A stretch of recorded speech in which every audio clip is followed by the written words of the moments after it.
Reliance అంటేనే strong company అయినా stock price చాలా టైం నుంచి ఏదో డల్గా ఉంటుంది లేక సడన్ ర్యాలీ వస్తుంది.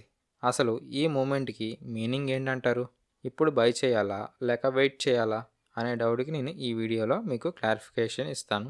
నేను ఒకవేళ రిలయన్స్ స్టాక్లో ఇన్వెస్ట్ చేయాలనుకుంటే నేను చూస్తాను అనేది నేను కంప్లీట్గా అనాలిసిస్ చేశాను. సో అది మీతో షేర్ చేస్తాను.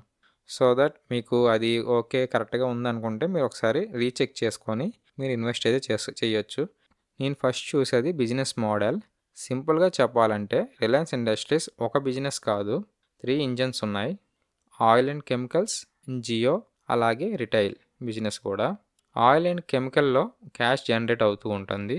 జియోలో గ్రోత్ ఇంజన్, అలాగే రిటైల్ అయితే లాంగ్ టర్మ్ స్కేల్ ఇంజన్ అయితే చూపిస్తుంది. అంటే రిలయన్స్ ప్రాఫిట్స్ ఒక సెక్టర్ పైన డిపెండ్ కావు. అందుకే కంపెనీ చాలా స్ట్రాంగ్గా అయితే ఉంటుంది. కానీ వాల్యుయేషన్ సింపుల్గా ఉండదు. సో బిజినెస్ మోడల్ అయితే బాగా ఉంది. నెక్స్ట్ నేను చూసేది ప్రైస్ ఎందుకు ఎలా మూవ్ అవుతుంది అనేది ఒకసారి చూస్తాను.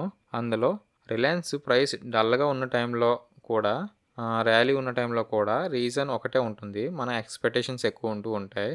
రీసెంట్ క్వార్టర్స్లో ఎర్నింగ్స్ ఓకే, బ్యాడ్ కాదు, అలా అని గ్రేట్ కూడా కాదు. మార్కెట్ ఆల్రెడీ ఈ పెర్ఫార్మెన్స్ని ప్రైస్లో ఇంక్లూడ్ చేసింది. ర్యాలీ వచ్చినప్పుడు ఏం జరిగిందంటే ఫ్యూచర్ పైన ఎక్స్పెక్టేషన్స్ పెరిగాయి. జియో వాల్యుయేషన్స్, రిటైల్ ఎక్స్పెన్షన్, డెప్త్ రిడక్షన్ లాంటి ఎక్స్పెక్టేషన్ చేంజెస్ అవుతూ ఉన్నాయి. సో ఈ స్టాక్ బిజినెస్ సడన్గా చేంజ్ అయిందని కాదు. సో ఫైనల్గా మనం ప్రైస్ ఎందుకు ఇలా మూవ్ అవుతుంది అనే ఒక ఆన్సర్కి సింగిల్ లైన్లో చెప్పాలంటే, సో సింగిల్ లైన్లో రిలయన్స్లో ప్రైస్ మూమెంట్ అనేది బిజినెస్ కన్నా ఎక్స్పెక్టేషన్స్ పైన ఎక్కువ మూవ్ అవుతూ ఉంటుంది. అయితే మనకి ఇది చూసాక నెక్స్ట్ వచ్చే డౌట్, బై చేయాలా లేదా అనేది. ఇప్పుడు బై చేయాలా అంటే నీ టైం హారిజన్ ఇంపార్టెంట్. అది నీ మీద డిపెండ్ అయి ఉంటుంది. నువ్వు లాంగ్ టర్మ్ ఇన్వెస్టర్ అయితే రిలయన్స్లో గ్రాడ్యువల్గా బై చేయడం మంచిది.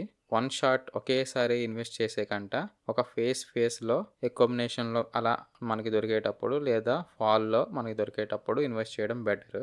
లేదు నాకు ఫాస్ట్ రిటర్న్స్ కోసమే చూస్తున్నాను అంటే ఆనెస్ట్గా చెప్పాలంటే రిలయన్స్ కరెక్ట్ స్టాక్ అయితే కాదు.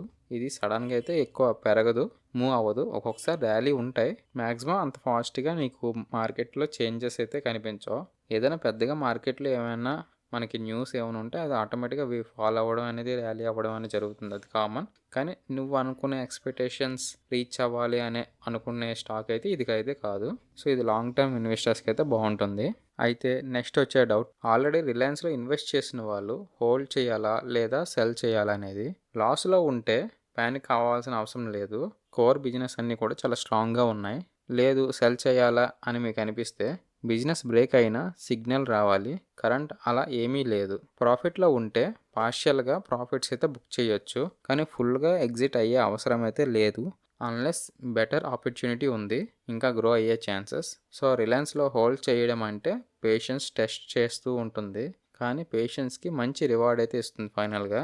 నేనైతే హోల్డ్ చేయమనే చెప్తాను, అది కూడా లాంగ్ టర్మ్ ఇన్వెస్ట్ కోసం.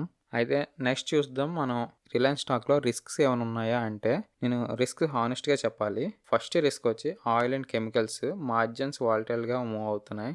Second risk Jio and retail valuation expectations deliver కాకపోతే ప్రైస్ టైము తీసుకోవచ్చు.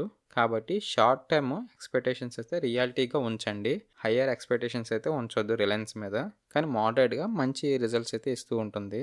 ఫైనల్గా నాకేమనిపిస్తుంది చెప్పాలంటే రిలయన్స్ హైప్ స్టాక్ అయితే కాదు, స్పెక్యులేషన్స్ అలా ఉంటాయంటే అది కూడా ఉండదు.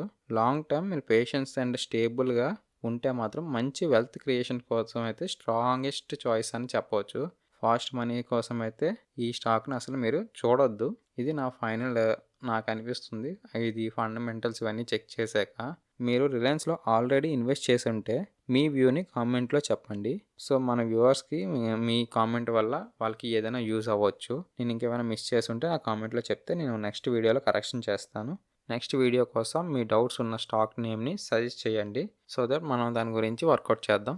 సో ఫైనల్గా నెక్స్ట్ వీడియో కోసం మీకు ఏమైనా డౌట్ ఉన్న స్టాక్ని మీరు నేమ్ సజెస్ట్ చేస్తే నేను దాన్ని అనాలిసిస్ చేసి మీకు నెక్స్ట్ వీడియోలో అయితే మీకు వీడియో చేస్తాను.